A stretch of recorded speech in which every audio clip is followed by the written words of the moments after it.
kwenyu pane vanonzi baba T takamboita nyaya yachona 2 months ago. Nyaya yandiri kutaura nezvayo ndaipina pa first pinned comment handiti baba T vakambopredictawo in fact ndo vakapredicta rufu rwaJinimbi. Vakataura zvakare kuti ndiri kuda kuona mukomana anonzi Soja Love, handina chandiri kuda kwaari asi ndinoda kutaura naye. Zvavakataurana ipapo hapana anoziva handiti.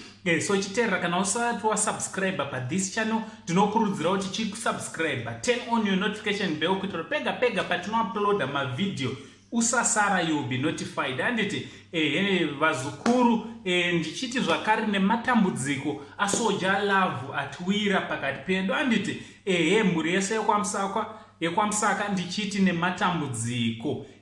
So vazukuru, baba T ndofunga munowaziva, vakapredicta kufa kwaJinimbi. Vane mashoko avakambotaura vachitanga tsamba yavo, mukaenda pa first pinned comment munonoona zvakataurwa nababa T. Vakabva vataura nyaya yemuchato, vakati ndamurotera muchato mukomana uyu handiti.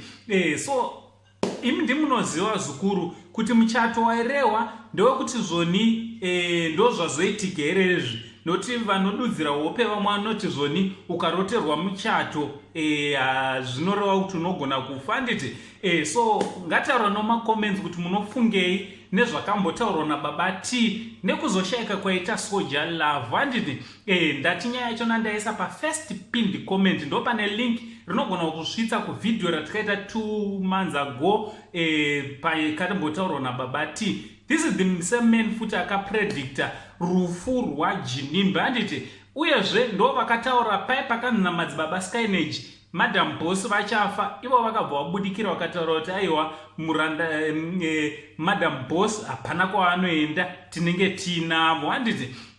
Nanhasi tinavo. So what do you think nezvemurume anonzi baba T? Tingati murume akatumwa naMwari here kunge ari anoonesa vanhu kuti vange vari vanogadzirira kana nguva yavo yakusvika kana kuti kwete? Ngataura nekumacomments. From Uncle Saint, the only Zimbabwean uncle, Paris Unoto, but much love.